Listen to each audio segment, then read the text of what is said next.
जीव स्वयं नित्य निरंतर कर्मों के जाल को रच रहा है और अपने आप को बांध रहा है। आपको मुक्त होना है, बंधना नहीं है। जीव का जन्म कर्मों के अनुबंध से होता है, कर्मों के बंधन से होता है, और उसको अपना ऋण चुकाना होता है। कर्मानुबंध ये बहुत सूक्ष्म विषय है। जैसे आप जिस परिवार में जन्म लिए हैं तो उस परिवार के लोगों से आपका ऋण है, इसलिए उसी परिवार में आप आए हैं। और ऋणानुबंध उसको बिना चुकाए या बिना वसूल किए आप वहां से जाएंगे नहीं। आपको लेना है तो वसूल करना है और देना है तो चुकाना है। ये पूर्व के जन्मों से निश्चित किया गया है। जैसे किसी के यहां पुत्र हुआ, जन्म से ही पैसा खर्चा शुरू हुआ, जो बड़ा हुआ तो उद्दंडता के द्वारा मार पूरे परिवार को क्लेश पर क्लेश देता चला जा रहा है। ये तुम्हारे कर्म का फल है।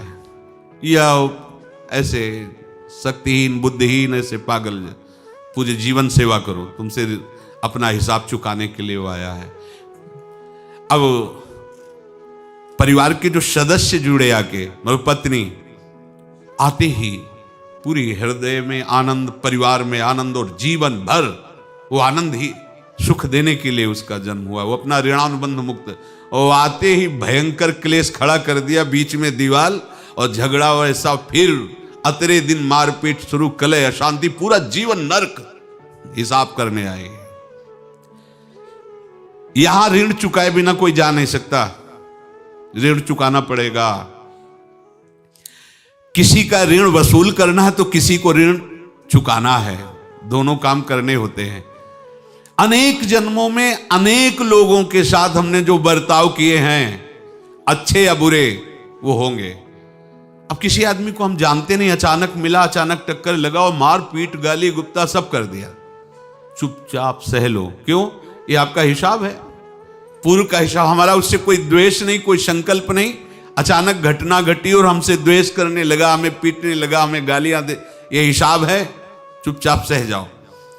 अपने घर का भाई ही भारी दुश्मन बन गया और क्लेश दे, हिसाब है।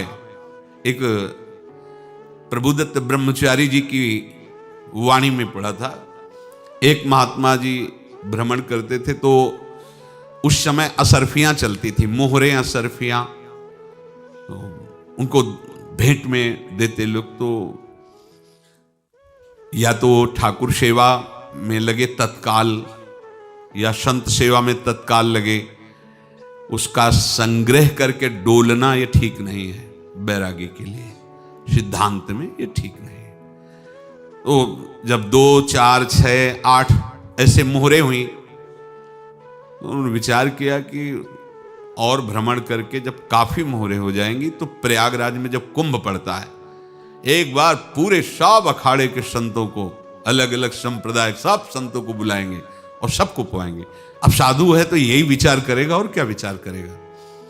तो उन्होंने ऐसे डंडा बनवाया, बेंत, जो ऊपर से चूड़ीदार और भीतर पोला, और मोहरे उसमें डालते गए। और भ्रमण, जहां जहां श्रद्धालु भगत थे सबके यहां जाना और इच्छा रखना कि एक मोहर तो दे दे दक्षिणा में। कामना कोई भी हो वो बांधती ही है, ध्यान रखना। इसीलिए प्रभु जो चाहे वो करे, अपनी चाह नहीं रखनी चाहिए, अपनी चाह प्रभु की चाह में मिला देनी चाहिए। धीरे धीरे वो छड़ी भर गई। भ्रमण करने वाले महात्मा चूड़ी लगाई, इंतजार करते रहे। जब प्रयाग का कुंभ पड़ा तो चले। तो रास्ते में एक गांव में पूछा जाता है, जैसे कहीं रुको कि कोई श्रद्धालु ऐसा है जो संत सेवी है। तो कुछ लोगों ने बताया, हाँ एक परिवार है बहुत संत सेवी है और आपको मिलाते हैं उनसे। आइए महाराज, घर में रुका, खूब अच्छा हलवा पूड़ी पवाया, और जो घर के मालिक थे चरण दबाए। चरण दबाते दबाते उनकी दृष्टि पड़ी उस डंडे पे, तो इतना मोटा और ऊपर से कुछ चूड़ी सी भी नजर आ रही। इस डंडे में तो कोई रहस्य है ही है। अब महात्मा जी को खवा पिला के सुला दिया। महात्मा जी जब सो गए तो पत्नी से धीरे से कहा, वो डंडा लाओ बाबा जी का डंडा। अब वो चूड़ीदार जो ही खोला पलटाया तो सैकड़ों मोहरे। ऐसे संत रोज पधारे भगवान, तुम आनंद हो जाए फिर क्या। पत्नी से कहा, नाप के कंकड़ लाओ। वो तो महात्मा जी तो खाए खीर पूड़ी, आराम से सो रहे। रात में पूरी प्लानिंग करके उसमें कंकड़ भर के चूड़ी लगाकर सिराने रख दिया, सारी मोहरें हटा ली। महात्मा जी आराम से छड़ी उठाए तो वजन पक्का। वैसे बड़े लोग चतुर होते हैं, पर ये नहीं जानते कि कर्म कितना भयानक होता है। और उनकी कोई संतान नहीं थी, पर धन में इतना प्रेम उनको था। बहुत सावधान। साधु महात्माओं के पास जो अर्थ है, गृहस्थी अगर आता वहीं से है, पर अगर उसको जोर जबरदस्ती या किसी छल कपट से, तो वो उसका विनाश ही करता है। आज तक का प्रमाण है। अब उनको ये भाव पता नहीं होगा, या पता होगा तो लोभ के कारण वो उसको मान नहीं पाए होंगे। महात्मा जी गए प्रयाग में, किसी अखाड़े पर रुके और वहां प्रार्थना की कि कल जो है संपूर्ण अखाड़ों का निमंत्रण किया जाए और सब संतों को भोग पवाया जाए और उनको दक्षिणा भी दी जाए। महंत ने सोचा कि बहुत बड़ा है तो उत्सव है, क्योंकि प्रयाग में कितने हजारों संत महात्मा सब। तो उनका महाराज बोरों इसमें चीनी और टीनों घी लगेगा, सब व्यवस्था। बोले आप मंगाइए, एक एक हिसाब हम करेंगे, हमारे पास सब व्यवस्था है। बोले कुछ तो पहले दे दो, वो इकट्ठे देंगे हम। उनको था कि अगर हम छड़ी खोला और दो चार मोहरे दी, किसी को पता लग गया तो गड़बड़ हो सकती। बोले हम भंडारे के समय आखिरी में सब कुछ आपको दे देंगे। ठीक है। वो अपने पास से पैसे लगाकर खूब जितना सामग्री सब लाए, लाखों की, और सब संतों को निमंत्रण कर दिया। संत जन निमंत्रित हो गए, भंडारा बन रहा है। तब वहां के महंत है, उनका देखो भंडारा भी बन रहा है, संतों को निमंत्रण। अब आप अर्थ की व्यवस्था कीजिए, क्योंकि इतनी बड़ी हमारी सामर्थ्य नहीं थी जितना हमने किसी तरह हमने व्यवस्था की। अब मुझे अर्थ चाहिए, तभी आगे की व्यवस्था बढ़ेगी। संतों को दक्षिणा देंगे और जिनसे अर्थ लिया उनको दे। देखो रसोई बन गई है सब। उनका छत में विश्वास नहीं तो ये अभी चूड़ी खोली। उनको तो था ना कि मोहरे हैं, कंकड़। तो अब जैसे कितना उनको सदमा लगा होगा। हजारों संतों का निमंत्रण, रसोई बन, मतलब संत हो के छल कपट। तो उनका महाराज आपने तो हमारा नाश कर दिया, जो महंत थे। अब बताओ रसोई बन गई, संत निमंत्रित हो गए और आप ये कंकड़ दिखा रहे हैं हमको। आपने तो हमें बर्बाद कर दिया। हमारी इतनी सामर्थ्य नहीं थी, आप पहले बता देते। संत होकर ऐसा छल कपट। अब वो बोले तो क्या बोले, क्योंकि उनको पता था कि मोहरे हैं इसमें। अंदर से उनका चिंतन गया उसी सेठ के पास, अच्छा ऐसा धोखा हमारे साथ किया, भोगोगे तुम। ये जो निकलता है ना भोगोगे, ये अकाट्य होता है।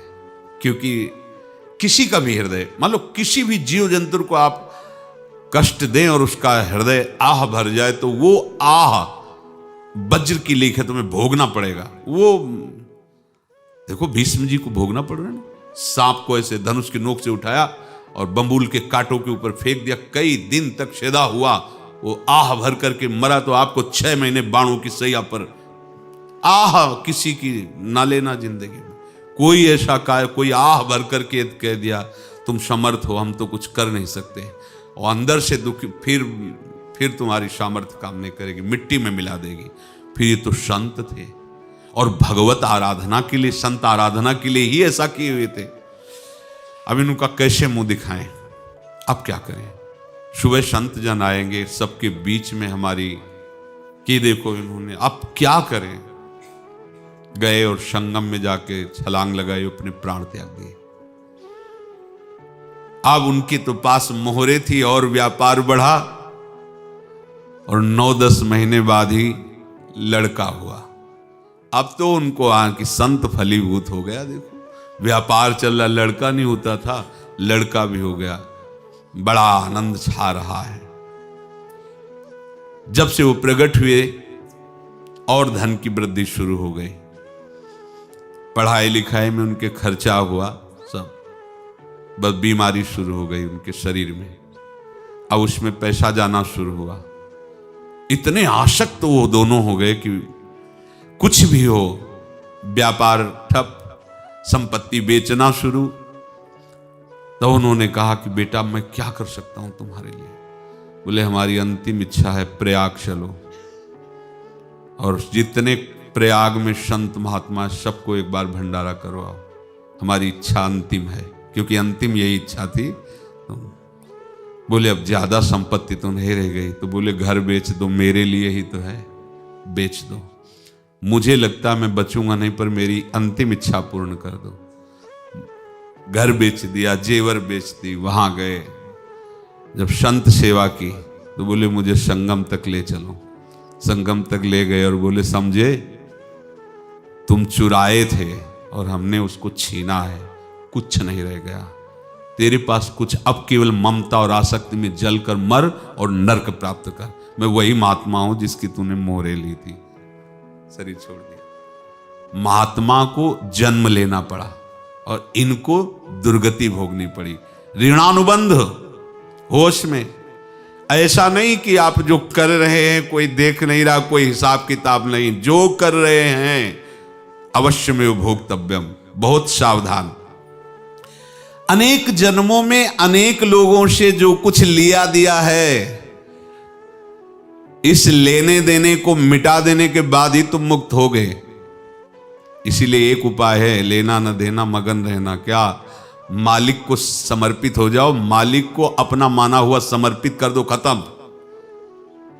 अहम त्वाम स्वरूपापेभ्यो मोक्षयिष्यामि, सब खत्म, आगे पीछे लेना देना सब खत्म।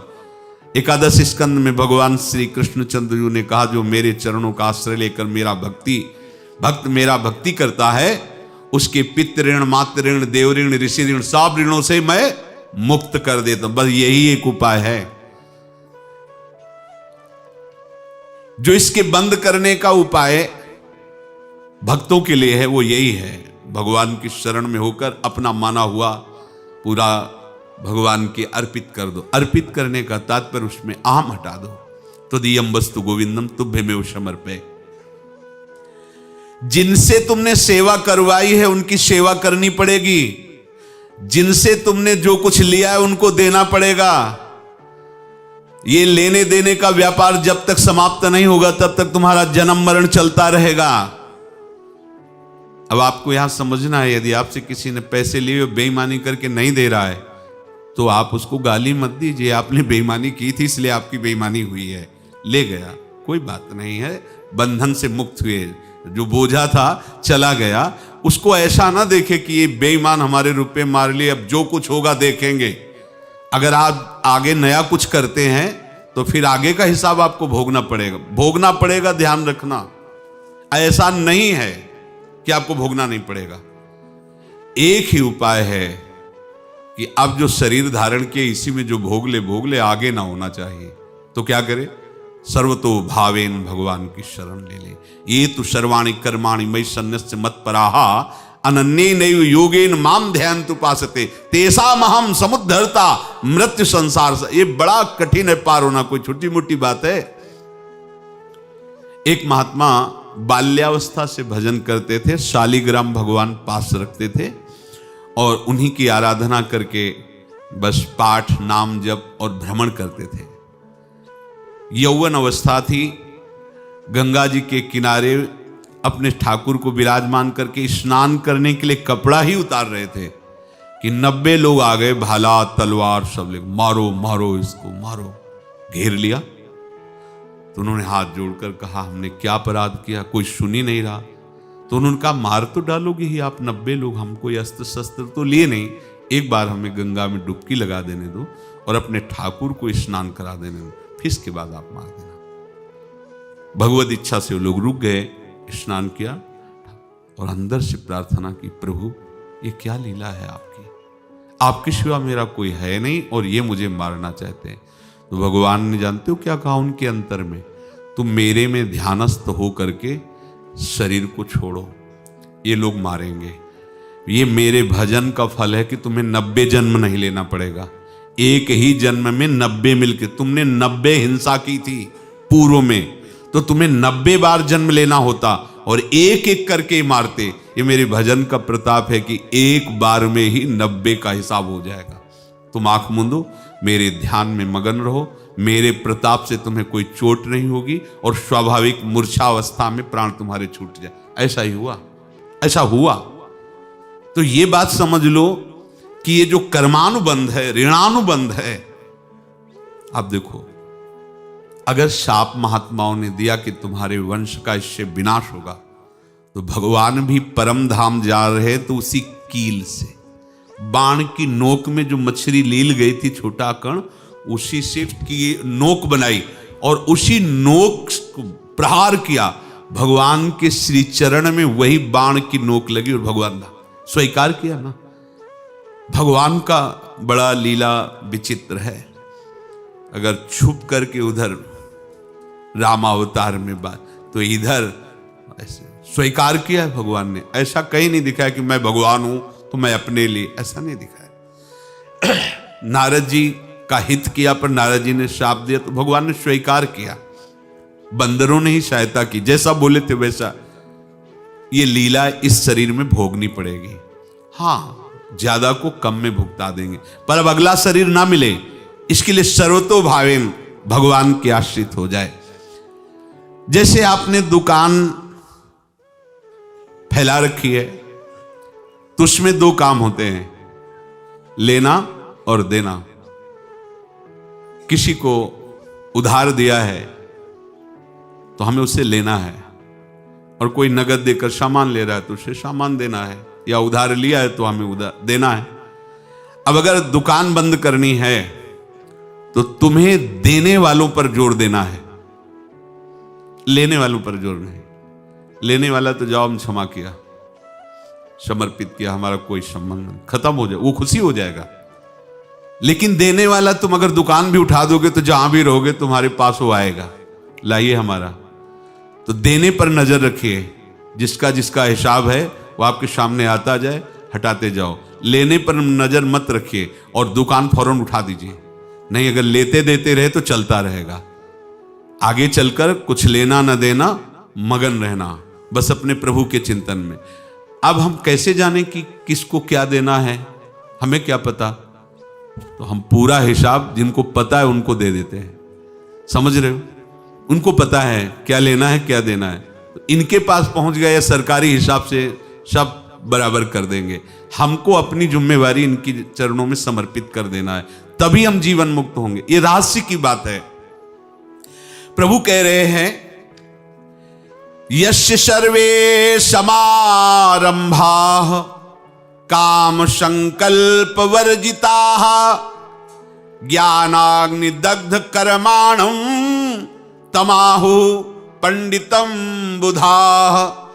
जिसके संपूर्ण कर्मों के आरंभ संकल्प और कामना से रहित हैं, तथा जिसके संपूर्ण कर्म ज्ञान रूपी अग्नि से जल गए हैं, उसको ज्ञानी जन भी पंडित कहते हैं, बुद्धिमान कहते हैं। पूज्य श्री भाई जी महाराज कह रहे हैं, जैसे वहां ज्ञानाग्नि से दग्ध कह रहे हैं, तो अपने वृंदावन वासियों का प्रेमाग्नि से सब कर्म संस्कार दग्न होते हैं। जिस समय आपके हृदय में भगवत प्रेम का प्रादुर्भाव होगा तो लेश मात्र कभी तुम्हें दुख नहीं भोगना पड़ेगा। प्रेम का प्रादुर्भाव होते ही दुख का नाश हो जाता है, महासुख। जब प्रेम का प्रादुर्भाव होगा तो समस्त पाप भस्म हो जाते हैं, अशांति नष्ट हो जाती है, संसार ज्वाला स्पर्श भी नहीं कर सकती है। जब भगवत प्रेम का प्रादुर्भाव होता है तो हो सकता है उस उपासक के जीवन में दुखों का पहाड़ टूट पड़े, परिवार खिलाफ, शरीर रोगी, अव्यवस्था, बहुत बहुत कुछ, सब कुछ। कह रहे हैं इतना सब होने पर भी उसके हृदय में कोई भी दुख नहीं होता। ऐसा सामर्थ्यशाली भगवत प्रेम है। भगवान के चरणारविंद का जिसके हृदय में प्रेम है, भारी से भारी दुख भी उनको विचलित नहीं कर सकता।